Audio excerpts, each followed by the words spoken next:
Hello students, BSc BEd second year की class में आपका स्वागत है। अपने पढ़ रहे थे फेब्री-पेरो व्यतिकरण मापी, और फेब्री-पेरो जो व्यतिकरण मापी पढ़ रहे थे उसके अंदर अपने ने क्या क्या पढ़ लिया था, यानी जो परिणामी जो ये कह दो कि फेब्री-पेरो व्यतिकरण मापी में अपने व्यतिकरण के लिए जो पथांतर निकाला, पथांतर के बाद में अपने ने यानी उसमें दीप्त और अदीप्त जो फ्रिंजें बनेंगी वो कंडीशन निकाली, आयाम निकाला, उसकी तीव्रता निकाली। नेक्स्ट उसके अंदर अपने ने दो केस और भी पढ़े थे, या ये कह सकते हो कि उससे अपने जो निकाल सकते हैं, एक तो विपर्यास निकाला था, यानी अलग अलग फ्रिंजों को जैसे फ्रिंजें बनती है दीप्त और अदीप्त, तो उनको जैसे अपने देखें तो वो स्पष्ट दिखाई दे, भी ऐसा ना हो साथ में अपने को कभी दीप्त प्रतीत हो रही है कभी अदीप्त, तो इसका मतलब भाई अपने को उनमें ये है कि अलग अलग और स्पष्ट रूप से अपने को दीप्त बने तो दीप्त, अदीप्त बन रही है तो अदीप्त दिखाई दे, तो ये चीज विपर्यास में अपने ने पढ़ी थी। इसके बाद अपने ने पढ़ा था यानी दृश्यता। फॉर्मूला आप लोगों को ध्यान रखना है, फॉर्मूले में क्या बताया था, यानी जो विपर्यास सी ये तो था I maximum upon I minimum, कहने का मतलब मैक्सिमम जो तीव्रता आई और मिनिमम जो तीव्रता आई, दोनों तीव्रताओं का अनुपात क्या कहलाता है, विपर्यास कहलाता है। जिसको नेक्स्ट अपने ने विजिबिलिटी यानी दृश्यता, जिसको अपने ने ये पढ़ा था, ठीक है, जिसमें फॉर्मूला आप लोगों को याद रखना है, maximum minus minimum upon I maximum plus I minimum, ठीक है। ये दोनों फॉर्मूले आप लोगों को क्या पता होने चाहिए। नेक्स्ट अपने फ्रिंजों की जैसे चौड़ाई या फ्रिंजों का तीक्ष्णता गुणांक या अर्ध चौड़ाई नेक्स्ट पढ़ेंगे अपने। नेक्स्ट क्या पढ़ेंगे, फ्रिंजों का तीक्ष्णता गुणांक, फ्रिंजों का तीक्ष्णता गुणांक व फ्रिंज चौड़ाई, ठीक है। लास्ट जो फॉर्मूला आया अपने पास में वो ये था I equal to I naught 1 plus F naught, या एफ लिख दो साइन स्क्वायर डेल बाई 2। इसके अंदर एफ जो एक गुणांक है अपने पास, यानी कोफिशिएंट ऑफ शार्पनेस भी इसको बोल सकते हैं, यानी तीक्ष्णता गुणांक भी इसको कह सकते हैं। एफ को क्या कह सकते हैं, तीक्ष्णता गुणांक, ठीक है। एफ की अगर वैल्यू की बात करें तो एफ का फॉर्मूला क्या था, एफ बराबर अपने पास था 4r अपॉन 1 माइनस आर का होल स्क्वायर। ये चीजें देखो अपने पढ़ चुके हैं, ये फॉर्मूला पढ़ चुके हैं। अगर अपने बात करें किसकी, तीक्ष्णता गुणांक की, तो तीक्ष्णता जो गुणांक है उसका मान किसके ऊपर डिपेंड करता है, तीक्ष्णता गुणांक का मान कह सकते हैं, तीक्ष्णता गुणांक परावर्तन गुणांक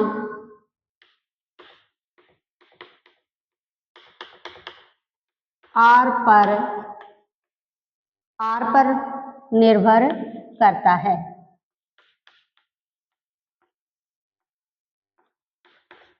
ठीक है। तीक्ष्णता गुणांक का मान किसके ऊपर डिपेंड करता है, आर पर डिपेंड करता है।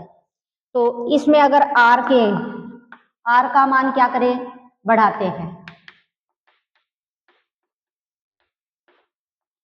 तीक्ष्णता क्या होती जाएगी, आर का मान अगर बढ़ेगा तो यहाँ पे अपने ये कह सकते हैं भी आर बढ़ेगा तो ये वैल्यू कम आएगी तो ओवरऑल मान ज्यादा आएगा, इसका किसका, एफ का, ये मान ज्यादा आएगा। तो यहाँ पे अपने अगर भाग लगाए इंटेंसिटी वाले में, ये एफ का मान अगर अपने लेते हैं मान में अगर वृद्धि करते हैं तो जो तीव्रता का जो परिवर्तन है ना, उसके अंदर जो तीक्ष्णता आएगी, उस तीक्ष्णता के मान में क्या होगी, वृद्धि होगी। जैसे जैसे एक डायग्राम अपने बना रहे हैं, किसके किसके बीच में, आई इंटेंसिटी तीव्रता, और इधर अपने ने ले लिया कालांतर जो कि क्या है, डेल। अगर अपने वैल्यू लेते हैं जैसे एफ की वैल्यू, इसमें एग्जांपल के लिए कोई दिया कि आई का मान यहां मान लेते हैं, आई क्या है, मैक्सिमम है, वाई एक्स पे अपने ने आई लिया है, ये आई का मैक्सिमम मान है, इधर ये कह दे आई है, ये अपने आई, लेकिन ये आई का मैक्सिमम मान है। एफ के अलग अलग मानों पर एफ का मान क्या क्या ले रखा है, एफ का मान जैसे 80 ले लिया, इसके बाद या इससे पहले एफ की वैल्यू 8, 80 और एक और वैल्यू ले रखी है 360, जैसे एफ का मान कितना, 360। जैसे अपने क्या कह रहे हैं कि आई का मान बढ़ेगा, आई का मान कब बढ़ेगा, जब एफ का मान क्या करेंगे, अपने एफ के मान में वृद्धि करेंगे। एफ के मान में वृद्धि करेंगे तो यानी इसकी जो शार्पनेस है, तीव्रता के जो वक्र की शार्पनेस है, वो क्या होती जाएगी, बढ़ती जाएगी। जैसे ग्राफ आया इस प्रकार, सेकंड कब, जब अपने ने वैल्यू क्या ली, f इक्वल टू 8। सेकंड वाली कंडीशन में, या फिर देखो इसको थोड़ा सा एक ग्राफ और बना लेते हैं इस प्रकार से, ठीक है। ये f बराबर कितने पे है आ रहा है, मान लो 8 पे आ रहा है। सेकंड वाला f बराबर कितने पे आ रहा है, 80 पे आ रहा है। ये डेल का मान है, जिसके ऊपर आई का मान क्या आता है, मैक्सिमम आता है। एक और, जैसे f बराबर 3 वैल्यू ली ना अपने ने 360, तो ये ग्राफ आता है जब f का मान अपने क्या करते जाते हैं, f का मान बढ़ाते जाते हैं, तो जो ग्राफ में मैक्सिमा तो अपने को वहीं प्राप्त होता है, लेकिन ग्राफ की तीक्ष्णता में पहले जो ग्राफ आ रहा है, देखो f बराबर 8 जब अपने ने रखा तो ये फ्लैट आ रहा है, जैसे किसकी तुलना में, यानी f बराबर 80 की तुलना में, और ये f बराबर 80 वाला ज्यादा फ्लैट है किससे, f बराबर जब अपने ने 360 रखा, ठीक है। तो ये अपने ध्यान रखेंगे या फिर ऐसे पॉइंट लिख देंगे कि जैसे जैसे, या कह दो f के अलग अलग मानों पर जैसे जैसे f का मान बढ़ता जाता है, तो तीव्रता जो वक्र है, तीव्रता परिवर्तन जो वक्र है, उसके अंदर जो तीक्ष्णता का मान है वो क्या होता जाता है, यानी बढ़ता जाता है, ठीक है। नेक्स्ट अपने बात करेंगे इसी टॉपिक के अंदर, जैसे तीक्ष्णता गुणांक की बात होगी, नेक्स्ट बात करते हैं फ्रिंज चौड़ाई की।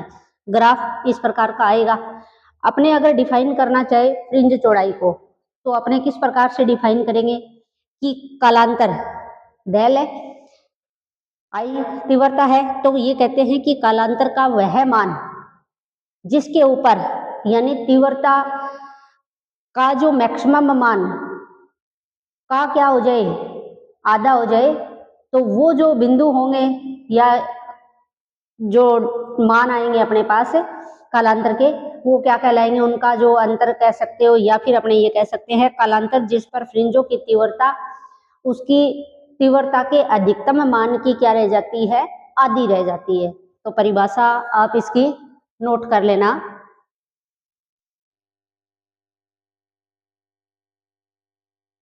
क्या है, फ्रिंज चौड़ाई, फ्रिंज चौड़ाई किसका मान, कालांतर का वह मान, वह कालांतर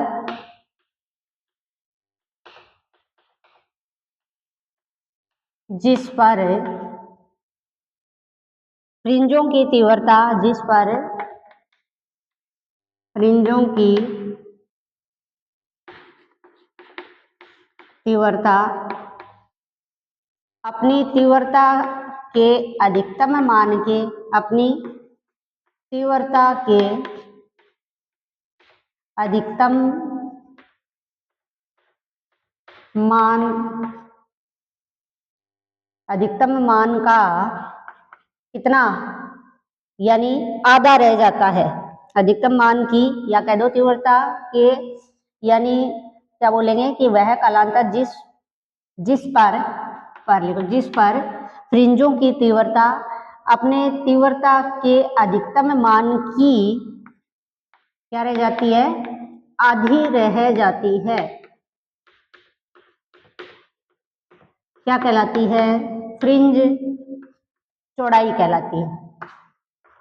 इंपॉर्टेंट है वैसे, फ्रिंज चौड़ाई को डिफाइन करना पूछ सकता है, फ्रिंज चौड़ाई कहलाती है।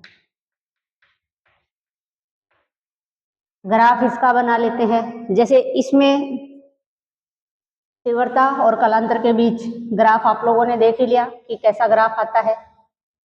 एक और बना ले अपने, जैसे इधर कालांतर डेल, ठीक है, डेल है, ये आई है, यहाँ आई का ये कह दे कि क्या है, मैक्सिमम मान है, इस बिंदु को मान लिया आई का मैक्सिमम मान। ग्राफ अभी बनाया था, यानी ग्राफ किस प्रकार का आता है, ग्राफ ऐसे प्राप्त होता है, ठीक है। ये मैक्सिमम मान है जहां पर, यानी कालांतर का वह मान जहां तीव्रता मैक्सिमम होती है, जो भी हो अपने को उससे कोई मतलब नहीं है।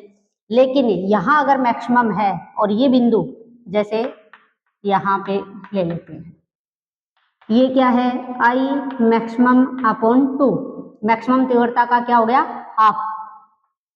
तो ये जो बिंदु है वो बिंदु क्या कहलाते हैं, यानी या इनको क्या कहेंगे, फ्रिंज चौड़ाई कहेंगे, फ्रिंज चौड़ाई, जिसको यहाँ लिखेंगे अपने डैश से।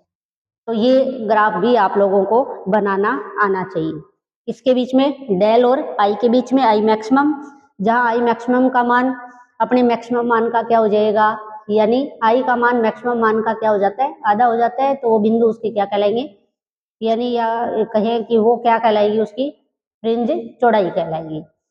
नेक्स्ट अपने बात करते हैं कि भी इसका जो फेब्री-पेरो व्यतिकर्ण मापी पढ़ा अपने ने, तो उससे पहले माइकलसन व्यतिकर्ण मापी भी अपने ने पढ़ा था। तो उसमें याद हो कि उसके अनुप्रयोग जब अपने ने पढ़े थे तो उसमें ये पढ़ा था कि भी अपने इससे और क्या क्या निकाल सकते हैं।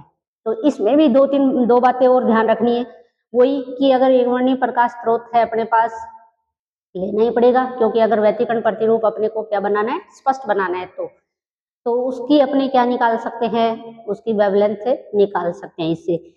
सेम ऐसे ही बताएंगे, जैसे अपने ये कहें कि कांच की जो प्लेट होती है, किसकी बात करें, फेब्री-पेरो व्यतिकर्ण मापी के अंदर अपने बात करें, तो उनके मध्य ये कह रहे हैं कि भी डी और व्यतिकर्ण प्रतिरूप जो सेंटर पर बनता है और वो किस प्रकार का बन रहा हो, चमकीला, अगर कोई धब्बा या फ्रिंज बनती हुई दिखाई अपने को देती है। और फ्रिंज की जो कोटि है वो कह रहे हैं कि किसके बराबर है, अगर n के बराबर है, तो अपने क्या लिखेंगे कि केंद्र पर अगर अपने को क्या मिलेगा, दीप्त फ्रिंज बनती है, सेंटर पर अगर कैसी फ्रिंज बनती है, दीप्त फ्रिंज बनती है। क्या निकालना है,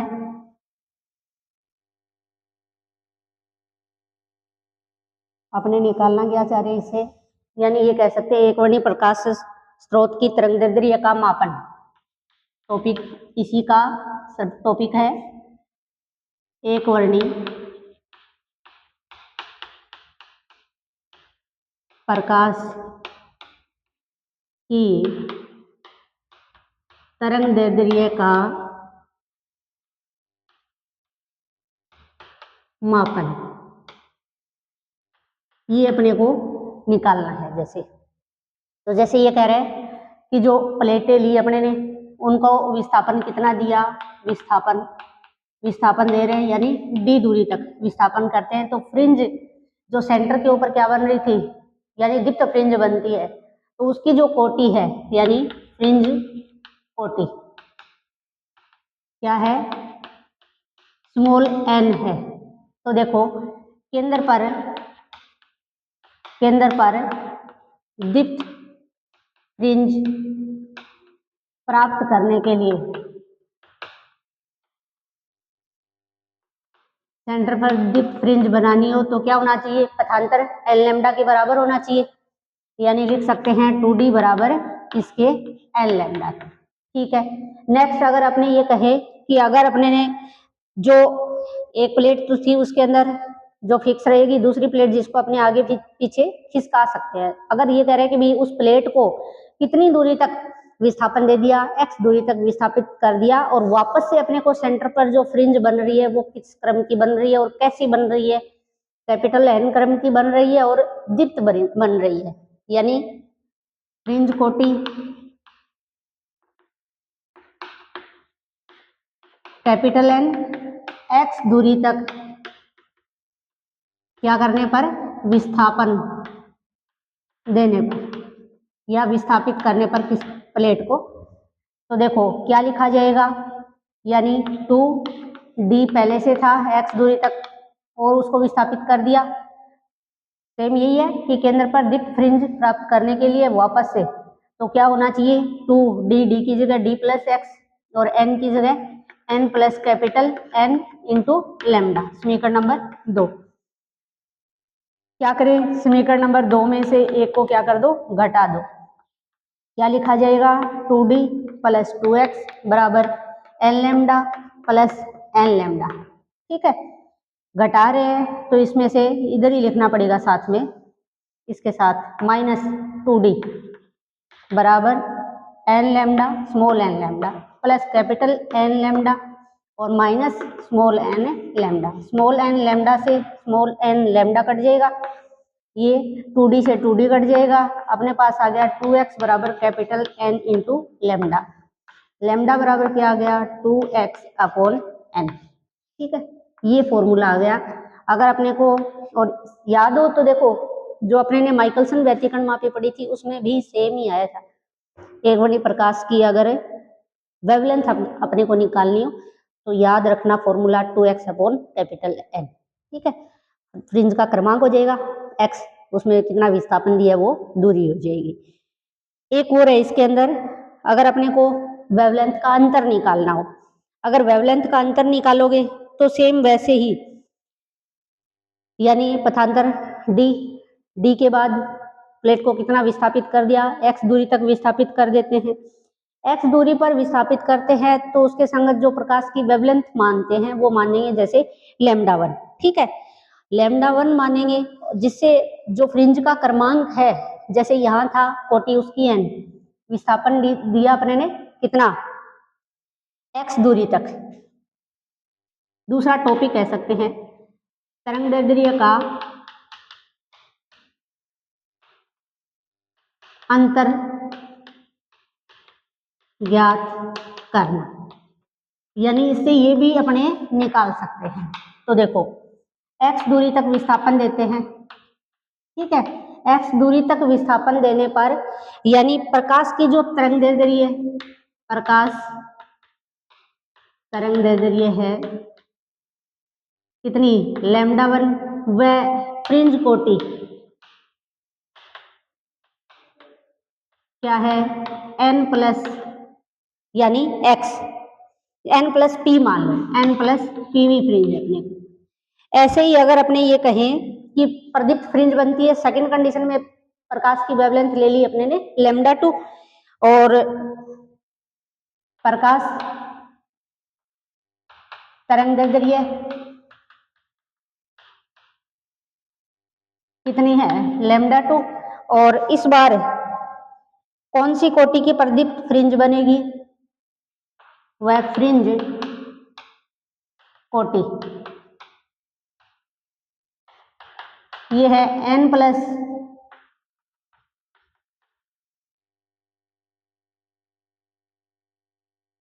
मान के चल रहे हैं m प्लस p प्लस 1 में, ये थोड़ा ध्यान रखना है, m प्लस p प्लस 1 में दोनों ही क्या बनती है, दीप्त फ्रिंज बनती है और दोनों ही क्या होती है, संपाती होती है। अगर दोनों पर दीप्त फ्रिंज बनती है, दोनों संपाती होती है, तो दोनों का जो पथांतर लिखेंगे अपने, यानी पथांतर का मान बराबर होगा 2d plus x equal to किसके बराबर आ जाएगा, यानी n प्लस पी है ना इसमें, तो n प्लस पी इंटू λ1।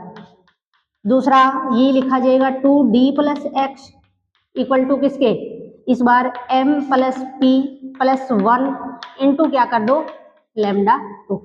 अब दोनों को बराबर करके और इनको अपने क्या कर लेंगे, हल कर लेंगे, किसका मान निकाल लेंगे, जैसे p का मान निकाल लेंगे। क्या करें, यानी घटा देते हैं, यानी 2 में से एक को माइनस करते हैं, ये आएगा 2d प्लस एक्स, या का जो दोनों ये एक साइड बराबर है दूसरी साइड बराबर होगी, ये बराबर रख देते हैं, बराबर रख दे, आसान रहेगा। m lambda 2 plus p lambda 2 plus lambda 2 बराबर क्या आएगा, n lambda 1 plus p lambda 1। कुछ कॉमन आ रहा है वो कॉमन निकाल लो और बाकी जो कटेगा उसको अपने काट देते हैं। यहाँ m प्लस पी प्लस 1 है ना, इसमें थोड़ा सा देखना भी वापस, ये थी n प्लस पीवें क्रम की और ये होनी चाहिए n प्लस पी प्लस 1वें क्रम की, m नहीं हो करके, क्या होना चाहिए n वे। यहाँ पे n आएगा, यहाँ n आएगा तो यहाँ पे अपने पास आ जाएगा m की जगह n लैम्डा 2। कुछ कॉमन आ रहा है तो निकाल लो, सब लैम्डा 2 में बन रहे हैं, कुछ कटेगा तो है नहीं इसमें से। p की अगर अपनी वैल्यू निकालते हैं,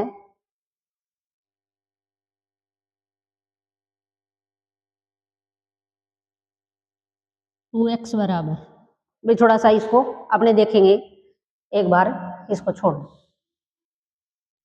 तो अपने ने जो पढ़ा, यानी लास्ट का एक ट्रिक, इसमें फॉर्मूले दो ध्यान रख लेना, जैसे एक तो आएगा p का मान देखना पड़ेगा, इसको भी लैम्डा 1 माइनस लैम्डा 2, और दूसरा है इसमें यानी लैम्डा 1 माइनस लैम्डा 2। वैसे अंतर सेम ही आएगा, जो कि किसके अंदर पढ़ा था, जो अपने ने पढ़ा था माइकलसन व्यतिकरण मापी वाले प्रयोग के अंदर, उसमें सेम ही आया अपने पास, प्रकाश की तरंग दैर्ध्य है और प्रकाश की जो वेवलेंथ है उनके बीच अंतर निकालना। लास्ट का फॉर्मूला दोनों में सेम आता है, लेकिन थोड़ा सा इसका डेरिवेशन इसको कल देख के करवाएंगे अगली क्लास के अंदर। इतना या फिर ज़्यादा ये नहीं है भी इतना लंबा क्वेश्चन, क्योंकि फेब्री-पेरो व्यतिकरण मापी अगर पूछेगा तो उसके अंदर उसकी मतलब डायग्राम आ जाएगा, उसका फिर अपने निकालेंगे परिणामी, जो कह दे भी तरंग या विक्षोभ कह दो, उसका समीकरण, फिर उसका आयाम निकालेंगे, फिर उसकी तीव्रता निकालेंगे, फिर उसमें दीप्त और अदीप्त फ्रिंज के लिए बताएंगे, तो बहुत ज़्यादा बड़ा हो जाएगा क्वेश्चन। तो आपसे ये है कि भी छोटे वाले क्वेश्चनों के अंदर पूछ सकता है, लेकिन इसके भी चांस कम ही हैं, जैसे तरंग दैर्ध्य का अंतर पूछे या फिर एक वर्णी प्रकाश की वेवलेंथ निकालना पूछे, हाँ इनके ऊपर न्यूमेरिकल जरूर पूछ सकता है। न्यूमेरिकल दोनों के लिए फॉर्मूले सेम है, चाहे आप फेब्री-पेरो व्यतिकरण मापी में पढ़ो, चाहे आप माइकलसन व्यतिकरण मापी के अंदर पढ़े, ठीक है। तो नेक्स्ट अपने ये लगभग थ्योरी जो है इसकी, या ये कह दो ये यूनिट जो है वो अपने ने कंप्लीट कर ली है।